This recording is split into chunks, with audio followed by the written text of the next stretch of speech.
Welcome to Humble Ground, a podcast where the heart of agriculture meets the stories that feed the world. Behind every meal is a farmer, a rancher, and a legacy of hard work. Here, we shine a light on their journeys, their challenges, and their triumphs, because every meal has a story, and it's time we heard it.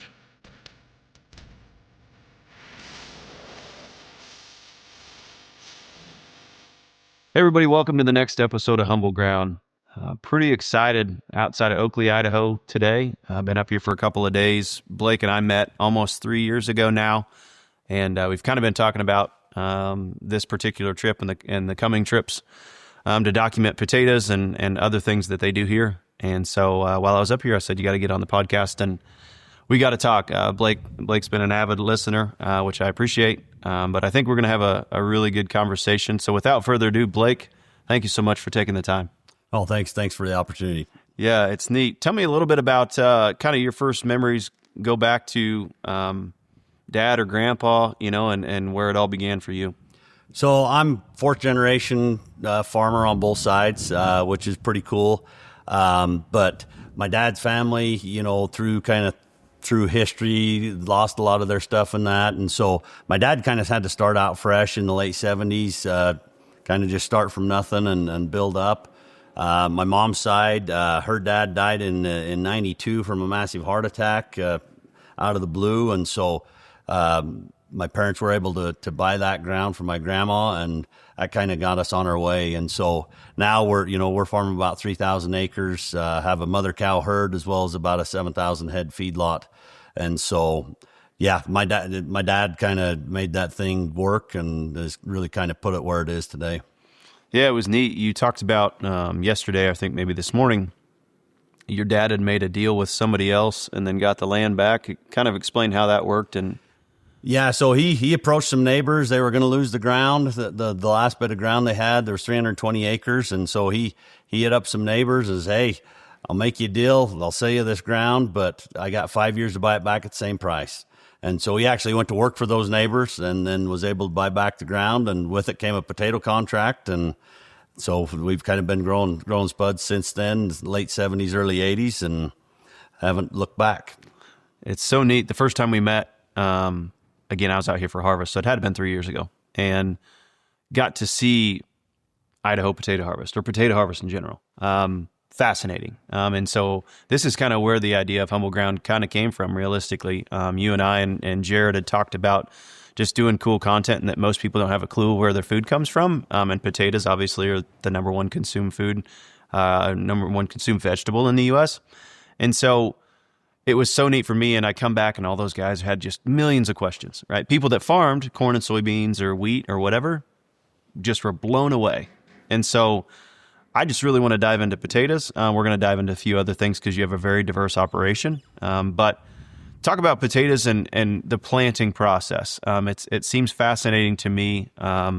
You essentially get those as cut up potatoes like somebody would do in their garden. Is that the best way to put that? Yep. Yeah. So they start out as a potato. I mean, that's where, we get our seed from, is just either a whole potato or a cut potato. We try and be about a ounce and a half to, 3.5, 4 ounce pieces is what we like to have, whether they be whole or cut. They just need to have an eye on them. And so we plant those. Our row spacing is 36 inches on potatoes and on our farm, and we try and plant them about 7 inches deep. And depending upon the variety, they'll be anywhere from 9 to 13 inches in row spacing, and we start from there, and then it all begins. Oh, it's wild. How long does it take you to plant, and how many acres did you plant this year? So this year we were just a little under 400 acres. If we can stay in seed in that, we can get 80 to 100 acres pretty easily a day. This year it took us about a week to get through that, just with some delays on seed and that kind of stuff.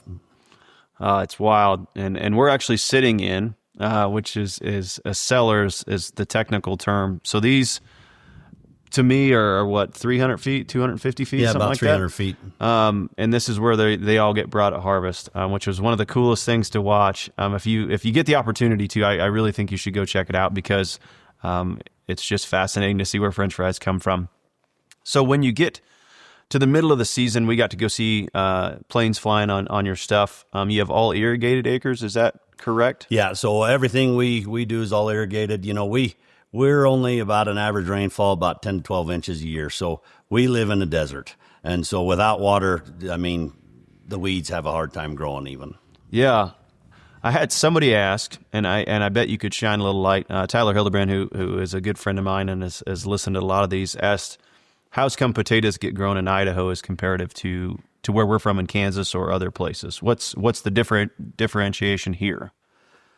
I can't say, much for Kansas why, but, part of the reason the potatoes grow so well in Idaho, the Pacific Northwest, we've got a lot of volcanic soil, so it's mostly well drained, and we don't get that raging heat in the summertime. We'll get some heat, but we'll always cool off at night. And that's a big key to the potato, and then we're able to irrigate and keep that not too wet, not too dry, kind of right where we need it to be. Yeah. And it was really cool. You were talking about rotation. So you do a lot of different crops, which you can touch on. Why the long 3-year span of rotation specifically for potatoes? So you can't go back to back to back like some people do, or even corn and soybeans every other year. Why are potatoes such a big cycle crop? So on our farm, we grow potatoes, sugar beets, corn, wheat, malt barley, and alfalfa, as well as a mother cow herd and that.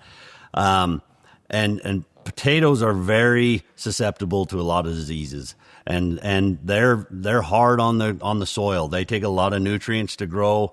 A lot of people think corn takes a lot, but potatoes, I mean, they kind of take the cake for nutrients and for just, you got to take care of them all the time. And so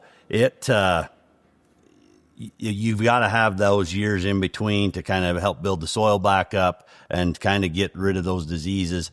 3 years kind of a minimum around here. I mean, a lot of guys like to have 5, even up to 7 in between, a potato crop, just to try and keep that quality and, knock down the disease. Oh, it's crazy. You were talking about all the frustrations, and I think Rob is out here with us helping film on this particular project. He asked, with a high-risk crop like this, disease, weeds, putting it in a cellar for months, which we'll get to in a little bit, what's the biggest challenges that you have from the time you plant it until the time it comes out of the ground, and potatoes specifically? Like, what can go wrong in those several months, in the middle? I mean, Mother Nature is the, she's the bane of our existence. Best thing, worst thing. We can have frosts, I've seen frosts every month other than July, where we're at. And so, if we got a 10, 12 inch tall plant and it freezes the 15th of June and they get smoked down to about 10 inches, we lose the potatoes that are underneath it, and we got to start all over again with that plant coming out of that. And so, we can lose 100 sacks, to the acre in one night. And same thing on the back end, if we get an early frost in that mid to late August, I mean, those plants are dead, then you got to harvest them, And so, yeah, Mother Nature is she's kind of the ruling entity in it, and then the heat, if it gets too hot too early, it can cause issues, and not enough heat. And so, yeah, it just depends. That there's the happy medium is hard to hit. Tell me a little bit, this is a super high input cost. Explain a little bit, rough ballpark. Obviously, that depends on a lot of different factors, but what are we looking at an input cost on potatoes? All in, depends on the variety in that. But I mean, it could be anywhere from $4,500 to $6,000 an acre. Ground rent for potatoes, I mean, it's been up to $1,500 an acre to rent. To just put a potato crop on somebody.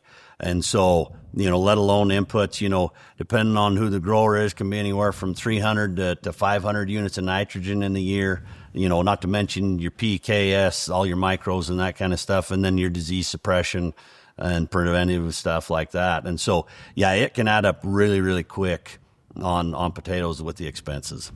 So let's talk fertility, and then we'll dive into some other stuff on on corn, you front load a ton of stuff. And you do corn too, so obviously you know this. But and then, maybe a couple times throughout the season. Talk a little bit about the fertility plan that you have for potatoes and what that looks like, because it seems like you have a lot of different pieces and a lot of different times of the year that it gets applied. Yeah, so when we're starting with the potato crop, we actually start the fall before. We use a lot of compost from our own feedlot as well as neighboring dairies and that. And so we'll fall apply that compost. Our fields, we do what we call zone.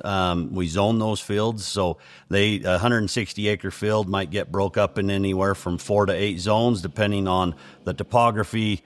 That uses NDVI imagery for the last 5 to 7 years. A lot of different things go into building those zones. And then what we'll do is we'll go in and pull soil samples on every one of those zones individually. And then we will apply that compost, depending upon what those soil levels tell us for the P and K. So we'll apply that in the fall along with the biological. We try and get a cover crop planted. And then we'll come in the springtime, work that ground up, plant. On that planter pass, we have an in-furrow that we're putting in there that's got some high-end starter fertilizer along with some biology, carbon, and that kind of stuff. Really just to try and get that plant off to the best start that it can have. And we'll come in and we'll do a top dress before those potatoes come up. That's where we'll kind of apply our bulk nitrogen. Depending on what the soil needs, it might be anywhere from 80 to 100 units. Along with some, depending on what else we need in there, biology and that. And then from there, we start water running. Once those potatoes are up about 6-8 inches, we'll start pumping fertilizer through the water to help buffer the pH of the water, knock some of the bicarbonates out, as well as to add nutrition and biology to that plant throughout the season. Yeah, it's interesting. A lot of people, I don't think, understand what goes into A, growing potatoes, and then B, what the harvest looks like. And I found it fascinating. Most people would probably not know this, but you said you kill off the plants. Yeah. Talk a little bit about timing and then why, I guess. Yeah, so once again, depending upon the variety and why that's so important. So there's different varieties for different things. So in our area, we grow it boils down to 2 different kinds of potatoes. We have fresh potatoes, which will end up as a baked potato at a restaurant, a potato in a grocery store, food service, that kind of stuff. And then we also have what they call processed potato. So your French fries, hash browns, tater tots, that kind of stuff. And so different varieties work for different things. Some work for both. And so they have to be treated differently and handled differently, and they grow differently. And so like a fresh potato, depending on what it is, they can be stored cooler. You've got to make sure that you kill them in time, because what happens is once you kill that potato, it has to sit for a certain amount of time for what we call skin set. So if you go out and dig a fresh potato and you rub your thumb over it, you'll wipe the skin off of it. Well, nobody wants an ugly looking potato in the grocery store or on their plate. And so we have to, depending upon the variety, wait between 18 and 21 days after we kill those potatoes before we can harvest them to get that skin set. Part of the other thing is with that, you want that skin stable, because if they get a ding in that skin, that's where disease is going to come and that kind of stuff. And so we have to kind of plan out for harvest. We're looking a month ahead from when we think we're going to harvest, to starting to plan out, okay, we need to spray these at this certain time so that we can get them staged out. So then we can keep them, hydrated, and then be ready to harvest, at the right time. It's crazy. Again, what goes into it. So I'd love to jump into harvest, because, I got to see that, and I showed up to the field. And of course, if a machinist stopped here, so we'll talk about machinery and we'll talk about all that stuff. If a machinist stopped where I'm from, normally not a good thing. I show up to the field and you're just sitting there parked, and I was like, something wrong? And you're like, no, he just couldn't get ahead.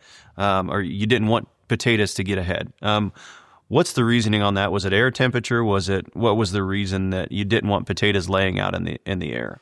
Yeah. So in the fall, temperatures can be anywhere from, we start typically on our farm about the 25th of September. Usually we don't run into too many heat issues.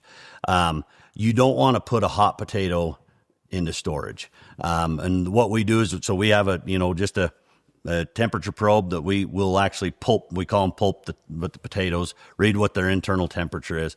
And if they get above 65, then we shut down for the day.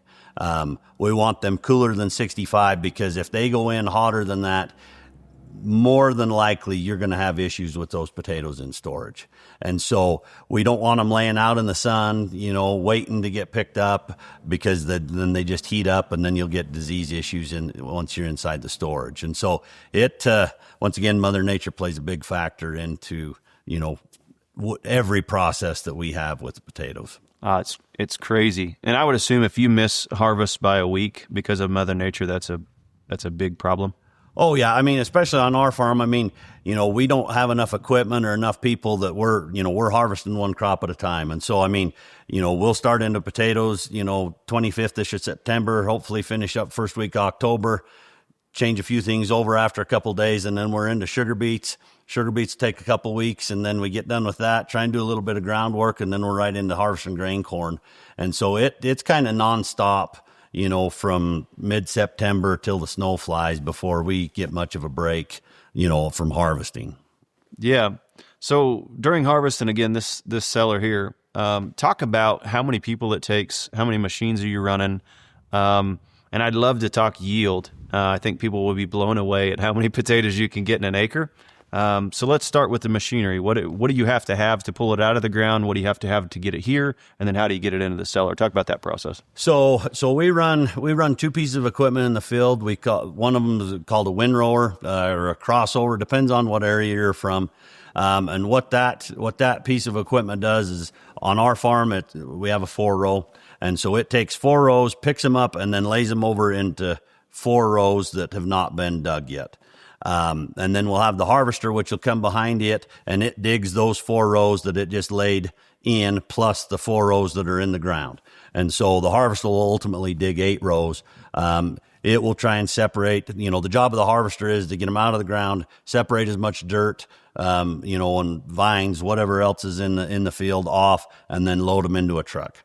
The trick is with potatoes, they are very fragile. And so it is an art to harvesting. You want to drop them as little as possible, and you want to keep everything full, because if it's potato on potato, they don't bruise. But if it's, dropping more than about 8-10 inches, then you start to have an issue.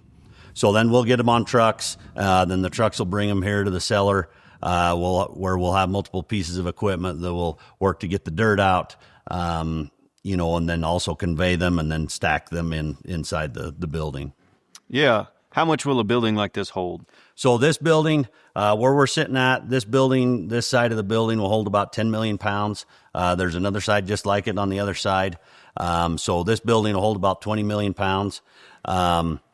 We have another smaller storage that'll hold about 6 million pounds.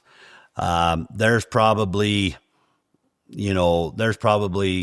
40 or 50 of these buildings within about 20 miles of neighbors and that will all end up with potatoes in them, come fall.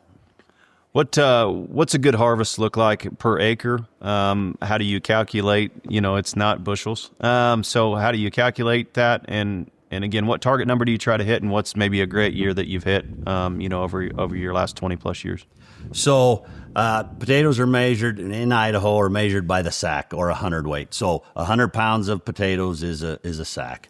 And so, a yield that we kind of strive for is that 500 to 525, hundredweight per acre. So 50,000 to 52,000 pounds per acre. We have had a few years where we've been over 600, which is always exciting and fun. But then there's been also years where there's been 385. And so that's the hard part with potatoes, is it's very variable. So you got contracts, and I think you had mentioned that your dad got one in the late 70s whenever he got the farm back. Does that contract say that you have to plant this variety and this many acres, or kind of talk through how the contracting piece of that works, and then where those contracts end up at? So the processors put out contracts. So in this area, that would be, Simplot, Lamb Weston, McCain's. McCain Foods. So we grow for McCain Foods. And so our contract is a sack contract. So, whether it be 50,000 sacks, 100,000 sacks or whatever, and it is by variety. You work with them and to kind of decide upon the variety they would like. Usually they'll give you a few options, or they'll say, hey, we'd like you to grow this variety. And so then you try and do your best to guess what the yield's going to be, and you're trying to figure this all out the year before, because we've got to get this seed lined up with the grower, because he's got to grow it the year before for us to plant the next year. So we got to figure out what's going on, which there's never a contract the year before. It's always the next year, and so we're trying to guess and see what we're going to do, to be able to get everything lined up. So then when it comes planting time, we have the seed that we need. And so then within that contract, there's incentives and deductions depending upon the quality, the size, bruise free, a lot of disease issues and that kind of stuff. And so it becomes a very complex process in understanding those contracts and what's good or what's not. Yeah. And I think what's fascinating too is you put them in here late September, early October. How long are they in here for? Why are they in here so long? And then also, how do you cool them down? I think you mentioned like half a degree a day or something crazy like that. Talk a little bit about the cellar specifically and the purpose of this. Yeah, so the cellars are actually probably the most important thing in the whole process of potatoes, because you can grow it perfect until then, and if you stub your toe in the storage, it can go to hell in a handbasket real fast.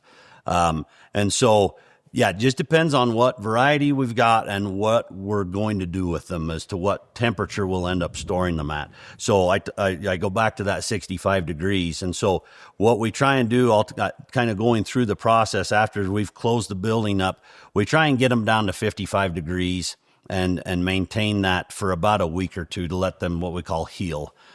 So they'll kind of, any dings and that a potato's still a living organism. And so they'll actually kind of heal up at that point in time. And then we'll start stepping them down. So like there's certain varieties that if they're going to go be a French fry, if you get them too cold, they will develop sugars in that. And then when you fry them, they'll turn brown. And so there's, a certain variety might need to be held at 46. Another variety needs to be held at 43. Another variety needs to be held at 40. So it's all, you got to know what you're doing and where you need to be. You want them as cold as possible without compromising the integrity, because the cooler you get, the less disease issues you have.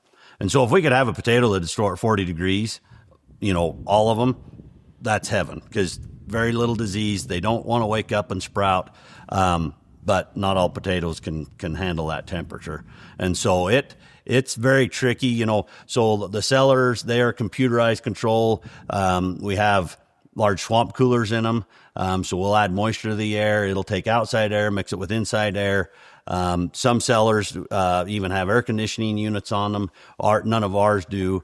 But with the systems that we have on our cellars, most of the time we're holding these potatoes till March, to May, some years even into June. But, everybody eats potatoes year round, and the areas in the country that can grow them year round can't produce enough to cover everything. And so, there's potatoes that are held in storages in Idaho year round. They'll empty it out, and 2 weeks later it's getting refilled. And so it's an art and a skill to be able to store potatoes well. Oh, it's crazy. I've loved the potato talk. The last question I have probably on potatoes, and then I'd like to hit on a few other pieces, because you do have a phenomenal operation. I appreciate you taking the time and letting us hang out with you. How cool is it to know that you grow millions and millions or hundreds of millions of pounds over the last 20-some years, that you've been involved, and then Dad's obviously been involved a lot longer? How cool is that to know that, you could be at a McDonald's or Raising Cane's or some restaurant, and the potatoes that came out of your ground end up all over the country and probably outside of the country? Yeah, no, I mean, every state in the nation, you could have my potato. We ship, whether it be fresh or frozen, they go all over the country. Our fresh potatoes can end up in Mexico, Singapore, Malaysia, multiple different places. And it gives you a lot of pride, to know that, you actually are helping to feed the world, and it's the same stuff I feed my own family. It's a safe, potatoes are, the number one vegetable in the U.S. They're one of the most nutritious vegetables that you can actually have. Everybody talks about how bananas are so awesome in potassium. Well, a potato actually has more potassium than a banana does. Vitamin C, all kinds of different nutrients that are healthy for you and easy to prepare and obviously cheap. So a safe, cheap, great source of nutrition, and it just really brings a lot of pride to be able to be a part of that. No, and it's incredible. And so I'd like to dive into a couple other pieces of the operation. We got to see barley harvest last night and this morning, which was awesome. We don't have a ton. We've got wheat, which is a similar crop, but why'd you get into barley? And is your barley going to be made into beer, or give us a little bit of where it heads from here? So part of the reason barley is such a huge part of our operation, and it's actually acre-wise the highest acreage crop that we grow, part of that is because of water. It uses the least amount of water out of all of our crops, and water is king, in Idaho.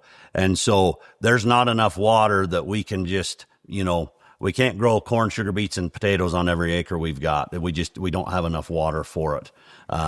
We're limited on how much we can pump, how much we can use the surface water, and it's a dance. And so you've got to have those, lesser water using crops mixed in with the higher usage crops.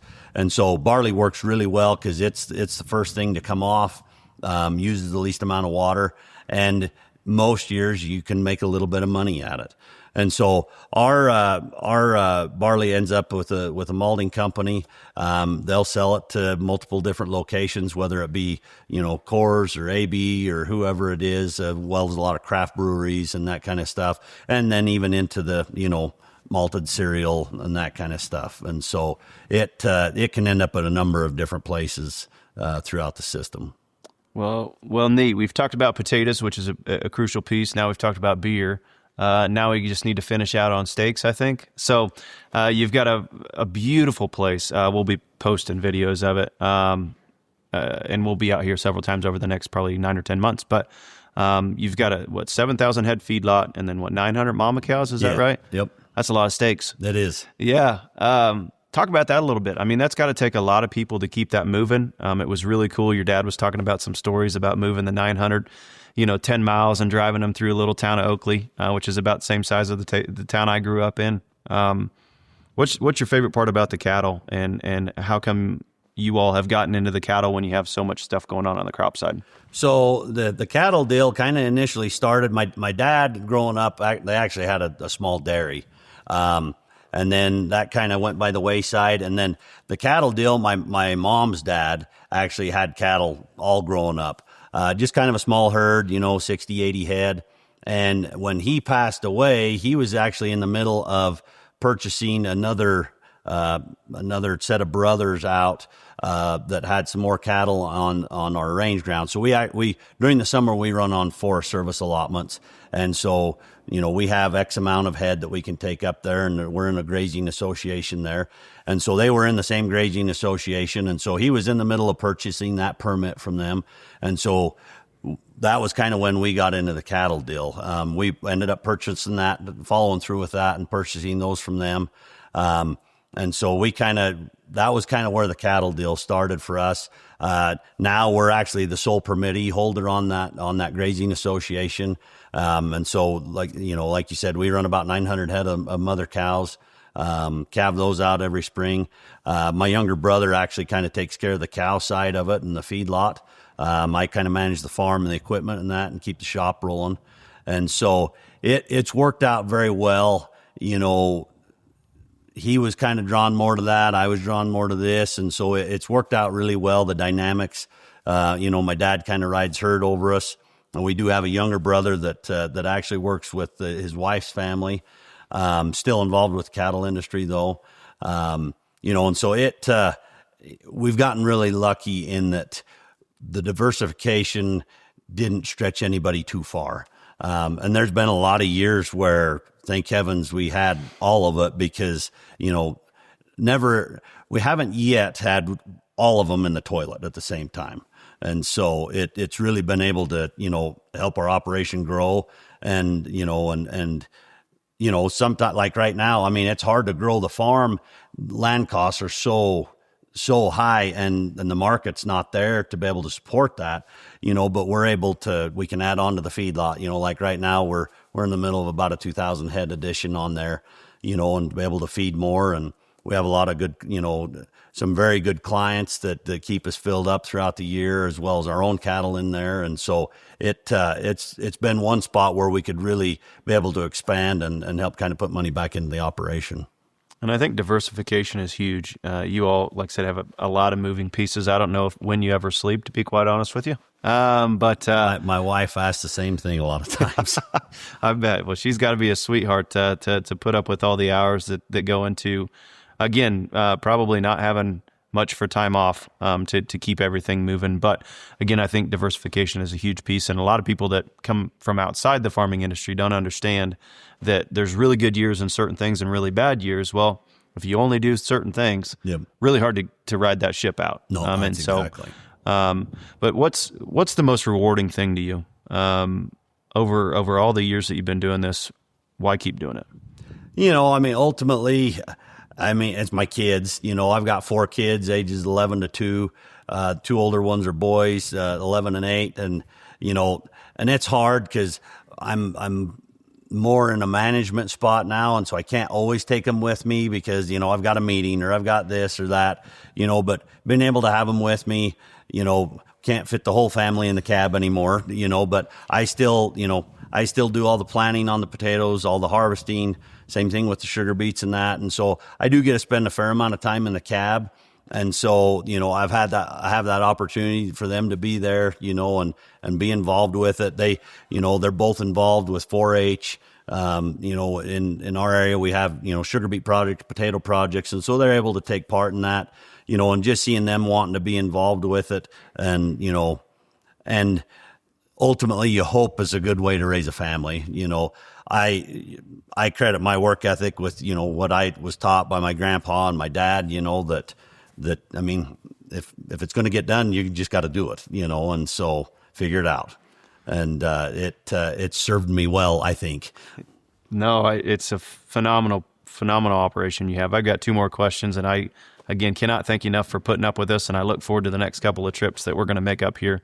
We're actually filming a documentary style content, I guess, on the potato industry. It's something that we talked about 3 years ago when I was up here, and it's finally working out. And so you had mentioned when you first got out of school, the last thing you thought about doing was farming. What changed your mind? I really liked fabrication, designing stuff and that. And so I'd got a scholarship to actually go into mechanical engineering. I did that for 1 semester, and there was too much theory. I wanted more hands-on, and kind of had a realization, I can do that and come back to the farm. And so I actually changed majors, went into diesel mechanics, graduated with my associates at that, went to work for Caterpillar for a while as a mechanic, and then came back full-time to the farm and haven't looked back since. And so some people, I knew from, as long as I could walk that I was going to be a farmer, and I wasn't one of them. But I wouldn't trade it for the world. There's plenty of days when I wonder if I'm doing, if I'm doing the right thing or not.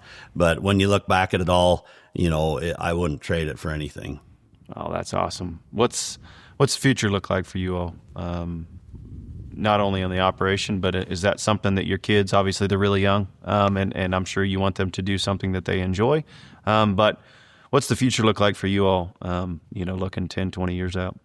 It's hard. I mean, you've got ground around you that's going for $16,000, $17,000, $18,000 an acre. And it's like, we could sell this and ride off in the sunset and not have to worry about anything anymore.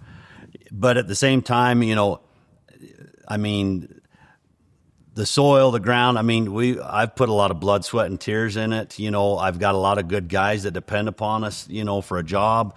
And it's rewarding most of the time, and it really kind of keeps you engaged with it. And then just the challenge, of, yeah, we're going to do the same thing again next year, but it's never the same year twice. I would love to have a couple years back a repeat of it, and so we could fix a couple things and be better. But Mother Nature never lets that happen, and neither do the markets or anything else. And so it's always a challenge, which some days you wonder whether that's worth it or not. The 9 to 5, I know I'm going to go to work. I got to be there by 8:30, and I'm going to be home at 5:30. There's an appeal to that some days, but then others, if my kid's got a football game, most of the time I can make it, but sometimes if it's during harvest, you can't. You just got to do what you got to do. And so it's not a real clear draw, but, in my mind, that's kind of what makes it worth it and what kind of keeps me doing it every day. Oh, it's awesome. And it's an awesome way to wrap up. Like I said, phenomenal place that you've got here. Well, Operation is awesome, and I'm super fortunate to know you. For everybody watching, thank you so much for watching. The next time you eat a potato, which for me will probably be tonight or tomorrow, and then again the next day, think about where they probably come from, because there's hardworking men and women across the country raising the food that we do, and so that's kind of the whole point of this. And be on the lookout. We're going to do some really cool things with Blake over the next year or so. And make sure to like, subscribe, do all that fun stuff, and we'll see you at the next one.